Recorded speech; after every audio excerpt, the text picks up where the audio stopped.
Anyway, I just want to thank Kat and Ben very much for inviting me to talk to you today about coronal mass ejections and solar energetic particles. I'm a project scientist up at the High Altitude Observatory in Boulder. HAO, the High Altitude Observatory, has been studying the sun since 1940. Original observatory was in Colorado. Skies degraded and it moved out to Hawaii in 1965, and we're still operating today. So in addition to ground-based observations that we provide, we use, of course, a whole plethora of information to study the sun.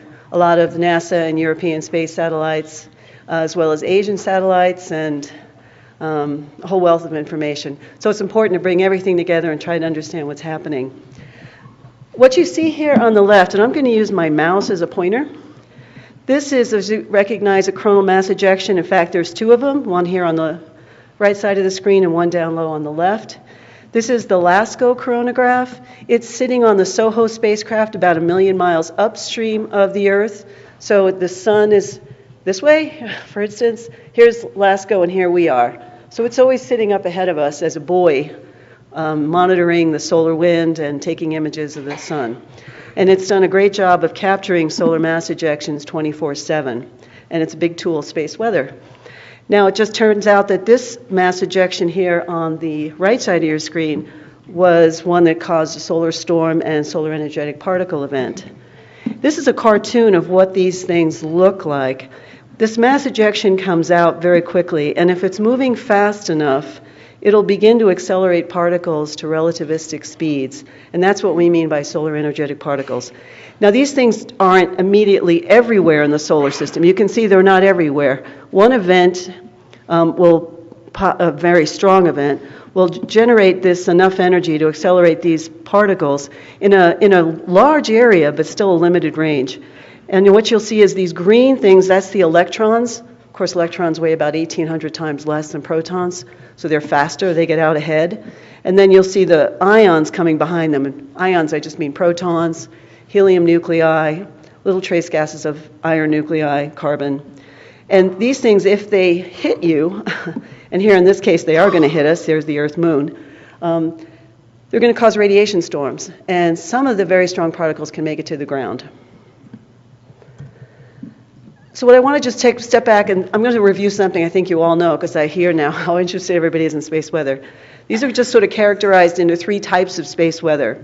On the left is a little box talking about radio blackouts. That's the radiation, that's the light. Those are the photons coming to us from the sun. And the radiation is really caused, the intense radiation, by the photons that have the most energy, and that's extreme ultraviolet and X-ray. Now, when those things hit, like from a flare, for example, EUV, by the way, over here stands for extreme ultraviolet. Light, of course, travels at the speed of light, gets here in 8 minutes from the sun. So these are the first things to arrive. You don't know they happened until they have happened, because the light just gets here. So now we know there was a flare 8 minutes ago on the sun. And what can they do? In yellow is what they do.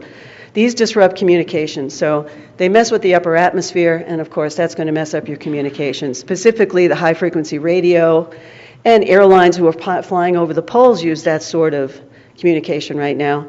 Airlines will contact the Space Weather Prediction Center and say, is there going to be a storm? And if there is, they will not fly over the pole. They will change their path. Of course, the Department of Defense will fly anyway, but they can also suffer outages. There's no way around these things. And of course, satellites. We're going to have some problems. The middle box, radiation storms, is what I'm going to be talking about today. Specifically, these are the solar energetic particles. And what these are produced from flares, but also from these coronal mass ejections. The coronal mass ejections produce the bigger, stronger events, so I'm going to focus on those. But flares can produce solar energetic particles as well. These particles are traveling close to the speed of light, so not surprising, some of them get here in about 12 minutes. And of course, they continue to come for a day or more, because I'll tell you about why it takes some of them only 12 minutes and why some of them don't arrive for hours later. I'll get to that. And of course, these also impinge on the Earth's very upper atmosphere, the magnetosphere, ionosphere. They transfer their energy into the molecules that are up in the air, and of course, they can cascade down. Not surprising, these also disrupt communications, but these are also bad news for astronauts. I'll show you a slide about that later. Aircraft crews, if you're at very high altitude or if you're on a polar flight, These can actually penetrate an aircraft. This is again why airlines won't fly over the poles if they think there's going to be a big storm. And of course, these can cause currents on satellites and damage the electronics. The last thing I'm not going to talk about today, but these are the geomagnetic storms. The biggest ones are caused by the coronal mass ejections. And what happens is now this big lumbering plasma, this cloud of gas, actually finally gets here. It can interact with our magnetic field and transfer the energy from it to our magnetic field. And basically this accelerates particles also in the upper atmosphere. Not surprising, it disrupts communications. It also can produce inaccuracies in GPS. That's a big deal for a lot of serious GPS users, and there are a lot of them now, more and more every day, because it creates inaccuracies. Because it's changing the height of the ionosphere, your GPS signal has a different path than you thought it did, and therefore you're not where you think you are. It also can actually fry power grids. The biggest storms can take them down. In 1989, the Quebec power grid was knocked out. These kind of things happen in the biggest storms. It can increase satellite drag because this inflates the whole Earth's atmosphere. So these low-orbiting satellites have more things to come through, a little more friction there, and eventually their orbits degrade a little bit faster. And of course, on the upside, it's a beautiful aurora, which who wouldn't want to see that, right? I want to just tell you a tiny bit about the corona, although it sounds like you guys already know a lot about this, but forgive me for just reviewing. This is an image taken at an eclipse years ago. And this is what you would see, and I know many of you have seen the eclipse because the people I've talked to, a lot of people told me they went and saw it. And it is spectacular. And this image doesn't do it justice to experience it.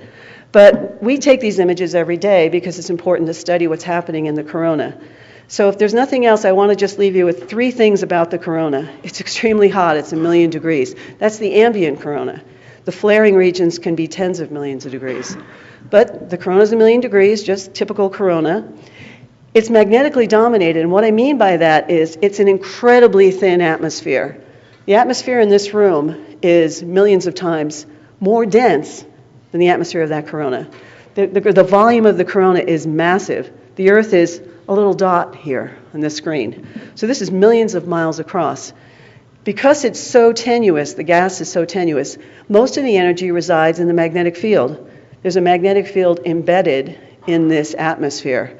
And the reason that matters is because it's 1 million degrees. I've stripped off all the electrons from the hydrogen. So it's completely ionized. So I just have protons and electrons running around.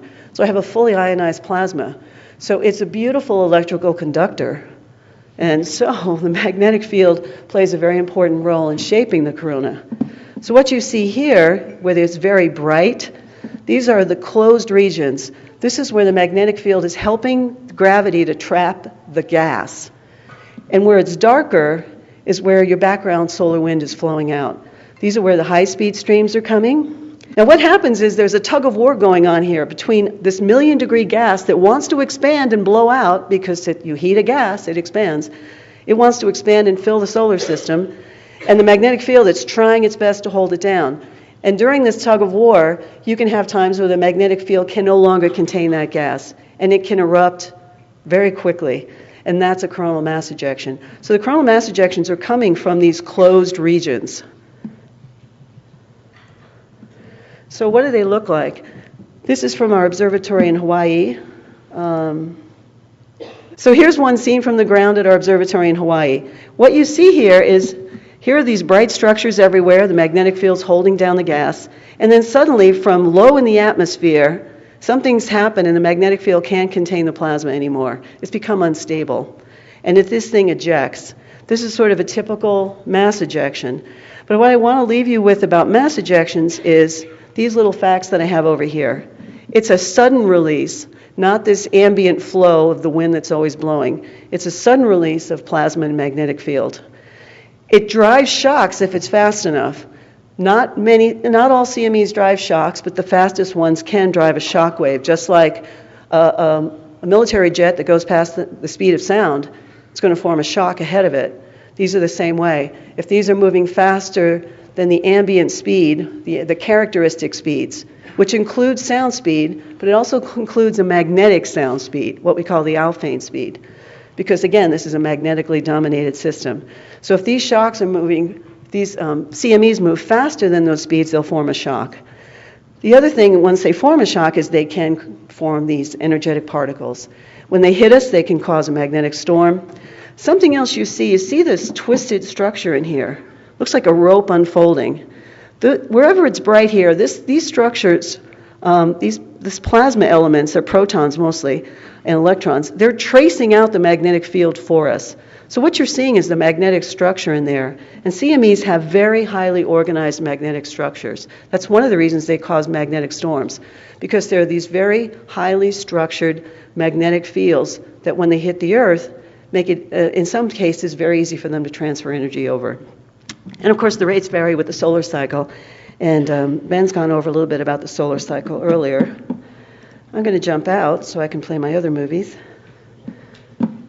So I talked about typical CMEs. Well, here's properties of a typical CME. Here's a picture, typical CME. They tend to be about 50 degrees wide. We measure the width here. Typical speed's about 450 kilometers a second. That's about 1,000,000 miles an hour. Now, it sounds like a lot, but the slow solar wind is flowing at about 350 to 400 kilometers per second. The area that's sort of flowing out around those bright helmet streamers that you saw in the previous image. And typical masses of the CMEs are about 5 times 10 to the 15 grams. Now, the background solar wind, if I add it all up, is about 10 to the 17 grams. That's about the weight of some of the biggest peaks on the planet, for instance. So Mount Everest weighs about 10 to the 17 grams. However, this isn't like Mount Everest falling on you. Mount Everest is such a dot so small you wouldn't even see it in this picture. So we're talking about the mass of Mount Everest, but spread over a gigantic volume. So it is incredibly tenuous still, even though it sounds amazing. It is amazing. Now here's a CME that is sort of at the extreme end. This thing was moving at about 2,000 kilometers per second, as seen from this coronagraph. It was an old HAO chronograph. And so it's incredibly strong. It drove some big shocks and produced some of the biggest solar energetic particle events. This image is from 1989. In fact, these are the same storms that knocked out the power grid in Quebec. So now, the CMEs that we're really concerned about from a space weather point of view are very wide, very wide. They're very fast. These are the ones that are going to produce the solar energetic particles. And just to remind you, solar energetic particles are mostly protons. There are some electrons, of course, because we want charge balance eventually. And ions, what I mean is just things like helium nuclei, as we talked about, heavier nuclei.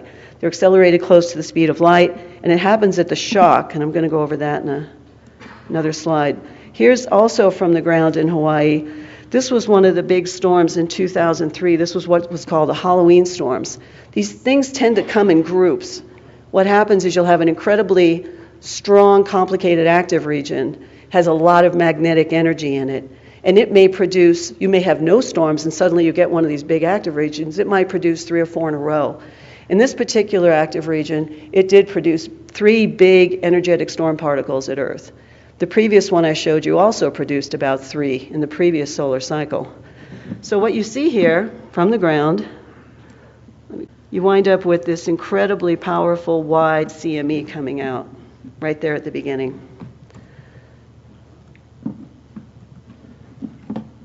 Okay. So I want to talk a little bit about how these particles are accelerated at the shock.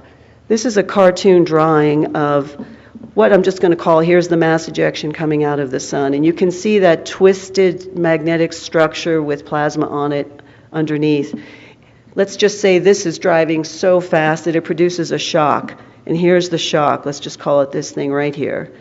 Now, the solar wind, what you're seeing here, these are just the field lines that are in the background solar wind. It's a spiral shape because the sun rotates.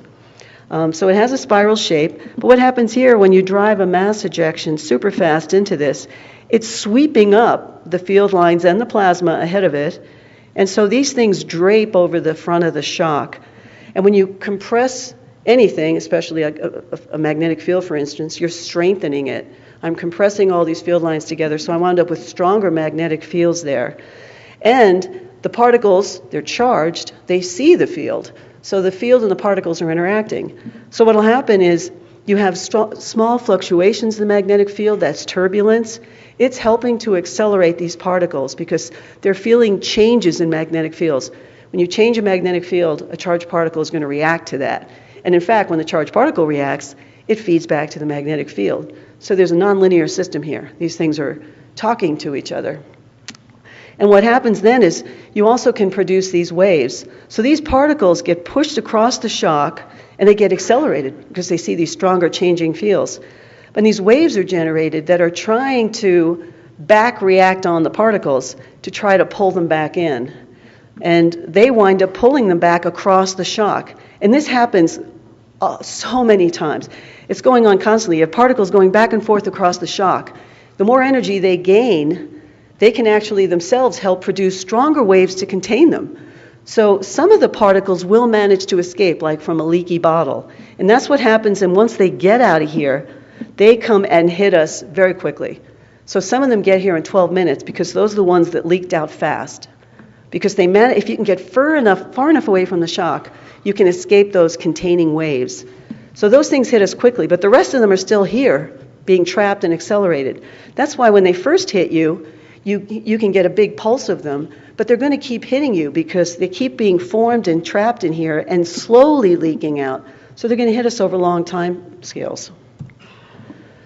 So again, these are mostly protons, and let me just go through again what I said about the physics because it's interesting and it's exciting. And this is not the only place where shocks develop. These happen throughout the galaxy and the universe. So particles, again, mostly protons, they're scattered back and across the shock front, and this magnetic turbulence is playing a role, and they gain speed every time they cross. Some of them are trying to stream away, and some of them succeed, but they are then themselves producing these waves that can trap them, these alphane waves. Alphane waves are just waves along a magnetic field line, akin to plucking a string. You can pluck a magnetic field, and that's an alphane wave. And so these waves are sort of backfeeding with the particles trapping them. New waves are caused by the scattering of these particles, so it's kind of a system to try to really trap these things. It's not quite a runaway, but you can do a heck of a job of trapping and energizing these particles. The most energetic particles, I'm going to come back to this for space weather reasons, the strongest particles, if they get above a certain threshold, actually cannot get out of the shock. They're sort of trapped there. And I'll show you that later. It's called the stream limit, and that matters for space weather. And here's my discussion of the stream limit. This is the most boring plot I have, but I think it's important to show you because there's a lot to be gained by looking and studying these boring plots. And then when you start to understand what they're telling us, they're really not boring at all. So what I have up here are 4 different time periods. September 89, I showed you an image of that CME earlier. October 89, also showed a movie of that. June 91, October 92. These are all big particle events. And there's a couple of things to note. See the shapes of these. Well, first let me tell you what we're looking at.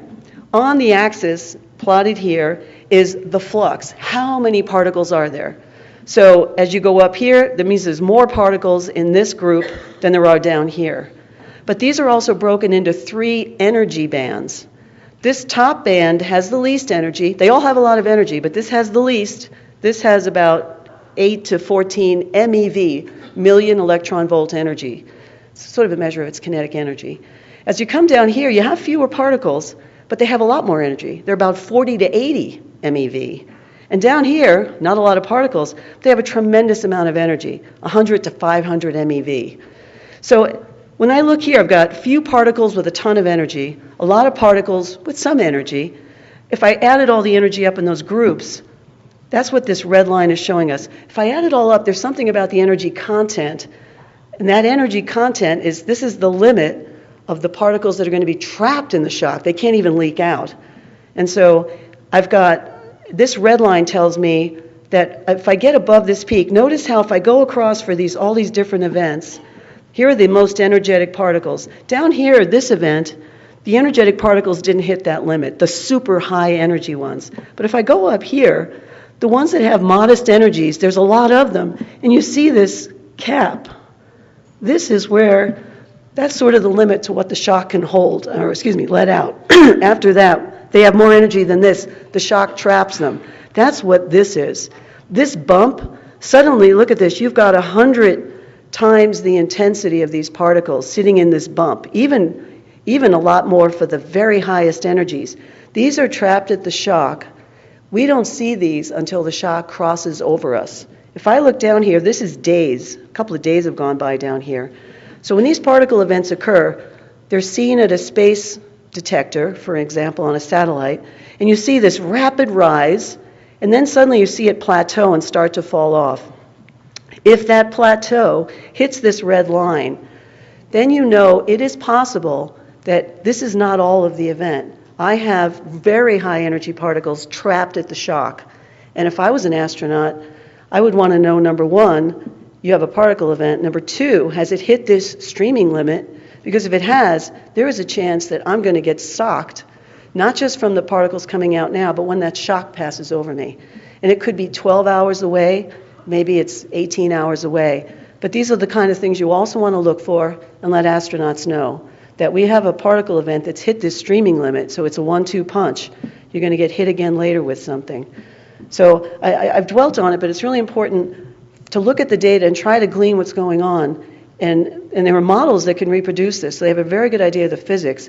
And then from a space weather point of view to say, wow, this has space weather implications, not just the particles themselves, which are already a problem, but the fact that you may get a higher punch unexpectedly, but now we know it could come, if something hits this streaming limit. So I just wanted to show you what the particles can look like. This again is the LASCO coronagraph, and you've probably seen these images on Kat and Ben's website. You start out with these very nice images, and then suddenly you get garbage. It looks like the old TV screens. When I was a kid, if you couldn't get your antennas pointed in the right direction for your TV. But so what's really happening is you have a mass ejection that's driving a shock, and it's causing all of these energetic particles to show up. And it's this guy on the right. He's moving fast enough, or she's moving fast enough, to drive a shock and accelerate these particles, and they hit the detector minutes later. And in fact, this is a big storm, and this is what it does to the very instruments that are monitoring space weather. So the coronagraphs and some of the other cameras are actually susceptible to these events. It could take them many hours to clean off the detector and discharge it.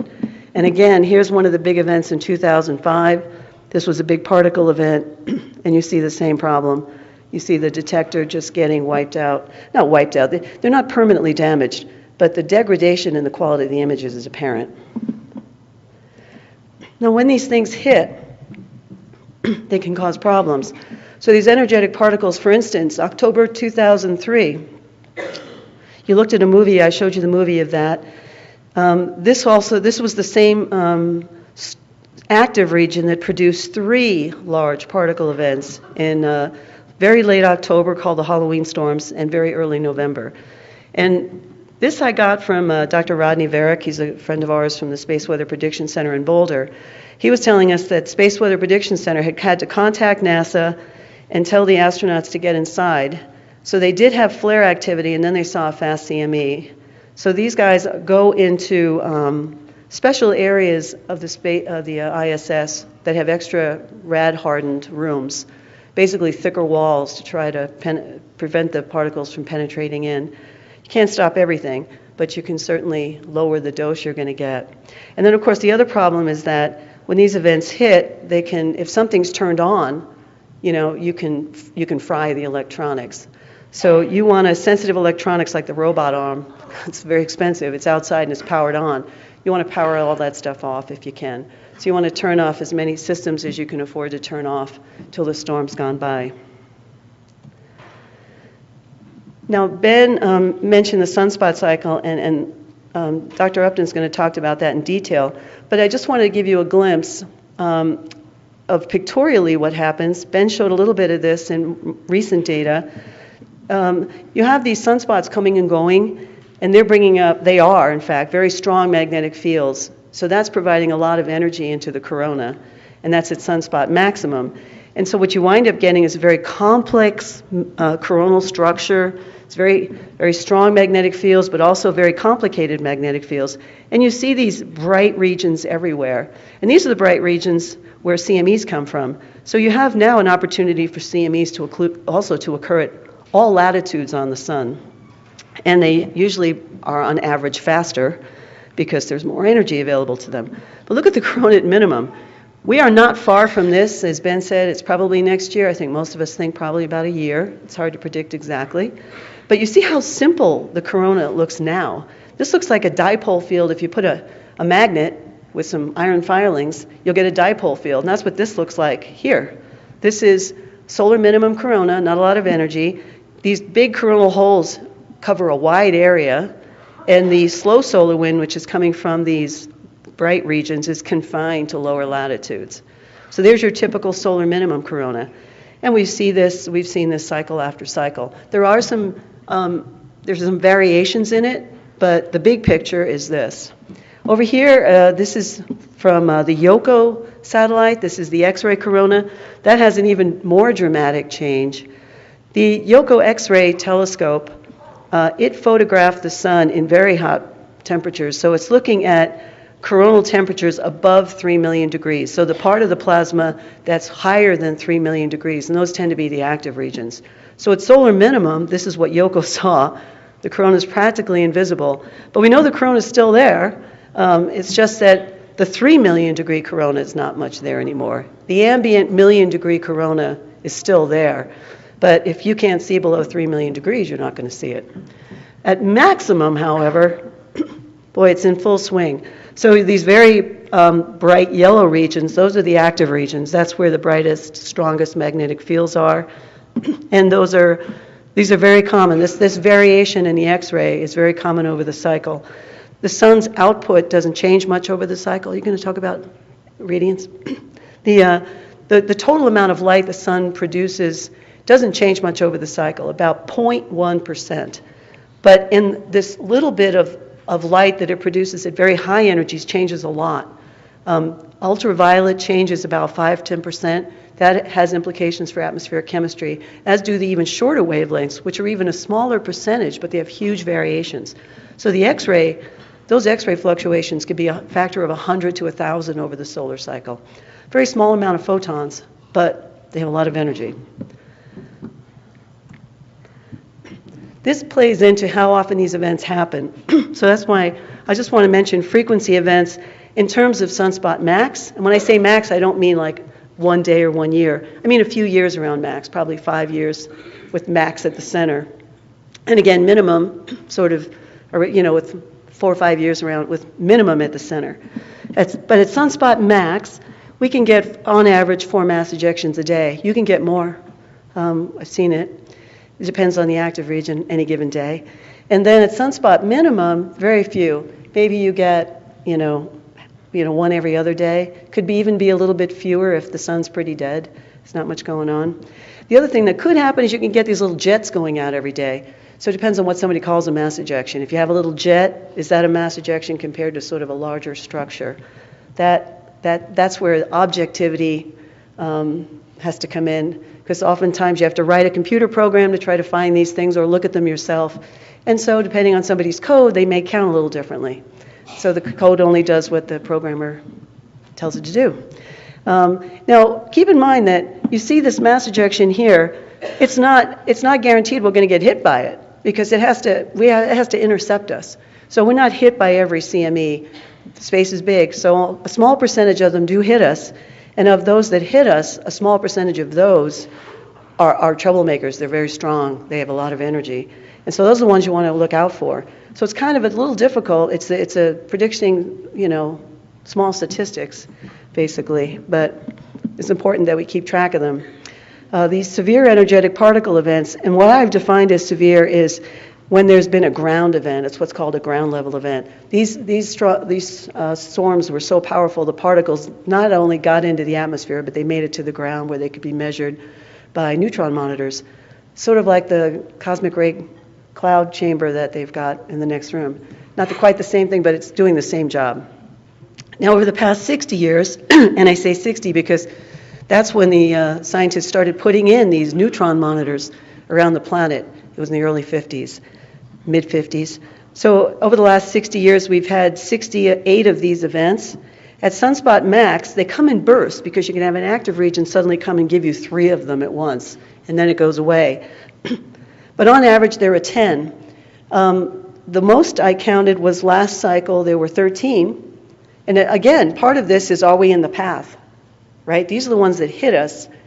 So these are the ones that, there must be more than what we're seeing. That's why it's nice if we had detectors all the way around the sun, then we can count and see all of them. So it'd be very nice to have a fleet.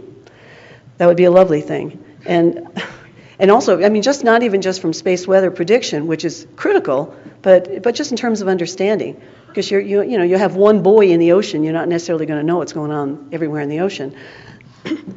So at sunspot max, like I said, you can have 10. Last cycle we had 13. This cycle we've only had 2.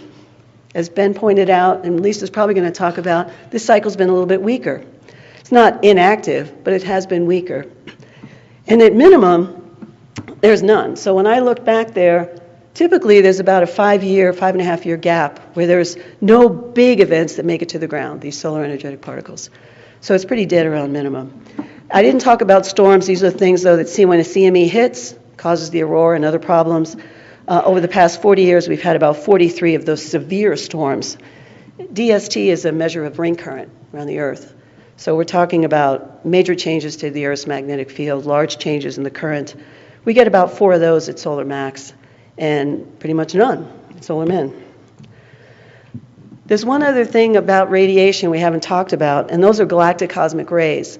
The galactic cosmic rays are the same kind of particles. These are protons and electrons. They're helium nuclei and some of the heavier elements like iron and carbon, oxygen. So they're the same particles, but they're coming from a different source. They're coming from outside of the solar system. These are not produced by our sun. These are produced in the Milky Way and outside of the Milky Way. And these have higher energies than what we've been talking about. These tend to be produced at supernova, for example, or around black holes. So these are very energetic particles, and they're with us all the time. Now, one of the things that we see, this is the solar cycle that Ben was talking about, and Lisa's going to go into in detail. And this is since about 1957, the IGY. This is when they put in all these neutron monitors on the planet. That's why it starts here. Obviously, the sunspot cycle goes way back. But you can see the variation in the number of sunspots. Right now, we have a pretty weak cycle. Back in the 50s, we had a very strong cycle. This variation is real. It's the amount of energy, magnetic energy, getting up above the surface. And then you see something else, though. You probably do know this, but I'll tell you anyway. Galactic cosmic rays are anti-correlated to the sunspot cycle. When you have the most sunspots, you have the fewest galactic cosmic rays. And when you have no sunspots, you have the most galactic cosmic rays. And the reason is because these galactic cosmic rays are charged particles. And as I said earlier, they react with magnetic fields. The particles coming from the sun that were accelerated, they were accelerated by what? By the magnetic fields that were intensified around those shocks. As these CMEs go out at solar max, as I said, you get 4 a day. And as those go out into the heliosphere, they're very complicated magnetic structures, especially the ones driving shocks. They've now put a lot of complicated magnetic structure into our into our solar system, as well as these shocks that are acting to push particles out and trap them. That's what's causing this modulation. So at solar max, these CMEs can be our friend in terms of galactic cosmic rays. They are actually helping to block some of the galactic cosmic rays as they get transported out through the solar system. And at minimum, there aren't as many of them, and so more of the cosmic rays get in. We've had a weak cycle. Here's another thing to point out. Here you have a low amount of cosmic rays. You see up here, the last maximum, more of the cosmic rays got in. And again, it's a weaker cycle. There's less complicated magnetic structure getting up through the surface. And the CMEs have not been as fast. We only had 2 GLE events, ground level particle events, compared to 13 last cycle. So in a weak cycle, you do get more galactic cosmic rays. So if I'm going to Mars, and you do want to send older people, because there will be radiation damage, and some people have less time to live, so I'm going to volunteer. No, I'm not. But you may want to consider, and you'll probably hear more from Dr. Dunning on this, not just solar energetic particles, but the galactic cosmic rays and solar cycle effects of cosmic radiation and traveling through the solar system. And this is just an image of galactic cosmic rays taken on one of the Mars missions. So there they are coming in. Mars is very exposed, and you're going to hear more about that later from Dr. Dunning. So just to summarize in one more slide here, why are these particles dangerous? They have enough energy that they are called ionizing radiation, right? They can come in and knock an electron off of your molecule or your atom, and that's not good. And so they strip these things off, and they ionize you. And so some of the most dangerous ones are the helium nuclei that come in. And they're heavy, they're ionized, and they do a lot more damage. So these are moving at very high speeds. Also, gamma rays, those are the most energetic photons, and those are also coming from things like supernova and black holes. So they also carry a lot of energy. And it's very difficult to avoid this ionizing radiation. That's what I'm trying to show here, because it can move through substances and it alters them. And these very high energy particles like the galactic cosmic rays, they're trouble enough, but you get one galactic cosmic ray hitting something, a wall, and it transfers its energy and it spews out a whole bunch of secondaries. So now instead of having one particle that's going to produce radiation, you get a whole bunch of them. So the secondaries are a problem. So what do you do? How do we warn people? Right now there's a whole number of observations that we look at. We have a coronagraph on the ground in Mauna Loa. This was an event from January, not a super severe solar energetic particle event, but a particle event. So we saw this fast-moving mass ejection low in the corona, and about half an hour later, it starts showing up in LASCO. So the first thing you want to do is you want to say, where's the first sign of this happening? Well, in the very low corona, which is what you're seeing on the left, this is our data from the ground again. Fits nicely with LASCO. It's what's seeing below it. So the first thing you want to say is there a fast mass ejection? Another thing to point out, which I didn't mention earlier, this side of the corona, that's actually the west limb. That was the most confusing thing when I started getting into solar physics. East is not on the right. That's west. East is over here because that's how the sun is rotating toward you. But anyway, on the west limb, we are actually more magnetically connected to the sun because of the spiral shape of the solar wind magnetic field. So if I'm looking at the sun, it has a spiral shape as it's rotating, and those field lines are coming at me in this direction. So I'm connected much better to the west and the center of the sun than I am to the east. So we look for fast mass ejections coming either right at us or at the west limb as more geoeffective. Okay? And when you see it then in LASCO, you can see it moving even faster because it's been accelerating. So your first warning is there a fast CME? How soon can I see it? The next thing you want to do, this is the same event. Now this is my last plot. It's kind of boring, but it's important. This is some different things that we look at. So space weather prediction looks at these things too. These are coming from space. The first plot, these are X-rays, so do we have a flare happening? But the next thing, this is what's called type 3 radio bursts. These are just produced by the electrons that are streaming down those field lines. They've been accelerated relativistically, they have a lot of energy, and as they're being transported along the field lines, they create radio waves. We call them type 3. So what you see here, this is a time sequence. The event is just starting. We see it down in Mauna Loa in the low corona. And now we're starting to see the tip of it in LASCO. Between here and here, now we obviously see a huge CME in LASCO. We already start to see this type 3 radio burst. That's another indicator that there's a shock. So yes, this thing looks like it's going fast, and yes, it looks like there's a shock. Then you also at the same time see the electrons, which are lighter. They get to you first. They're coming out, and back here are the protons, which is what you really want to know about from space hazards for astronauts.